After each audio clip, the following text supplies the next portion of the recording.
দিলেন তো? হ্যাঁ, ভোট দিয়েছি। এই যে বাড়িতে বসে ভোট দিলেন, কেমন লাগলো কি বলবেন? ভালোই লেগেছে। বয়স কত? 101। 101 বছর বয়স। এর আগে বাড়িতে বসে ভোট দিয়েছিলেন? না, এই যে বাড়িতে এলো নির্বাচন কমিশনের লোক ভোট নিল, আপনার কেমন লাগছে? ভালোই লাগছে। কি বলবেন? বলবো আমার বাড়িতে এসে ভোট দিলেন? বিভিন্ন লোক এসে আমার বাড়িতে ভোট দিল। নিজেই দিলেন না কেউ দিয়ে দিল? না, আমার ছেলে দিয়ে দিয়েছে। ওকে মত দিলেন জমা করতে? আচ্ছা, আগেও তো আপনি ভোট দিয়েছেন, হ্যাঁ, স্বাধীনতার পর আপনি ভোট দিয়েছেন, তখনকার আর এখনকার মধ্যে পার্থক্য কি আছে?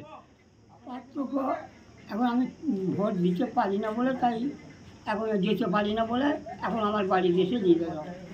আগে এত পুলিশ প্রশাসন আসতো বাড়িতে? পুলিশ তখন পুলিশও ছিল, প্রশাসন তখনও ছিল। এই যে আপনি ভোট দিলেন, হ্যাঁ, মানে প্রশাসনের লোক এলো আপনার বাড়িতে ভোট নিল, কেমন লাগছে আর কি? ভালোই লাগছে। আর এমনি আপনি চলাফেরা করতে পারেন, সাইকেল চালাতে পারেন, ওই চলাফেরা করতে পারি। চোখে দেখতে পারেন? একটু এই চোখটা, মা চোখটা ভালো দেখতে পাই না, এই ডান চোখটা দেখতে পাই, ওটা কাটানো আছে। আপনার নাম? উজির আলী খান, এই গ্রামটার নাম? এই গ্রামের নাম? উদয় কৃষ্ণপুর।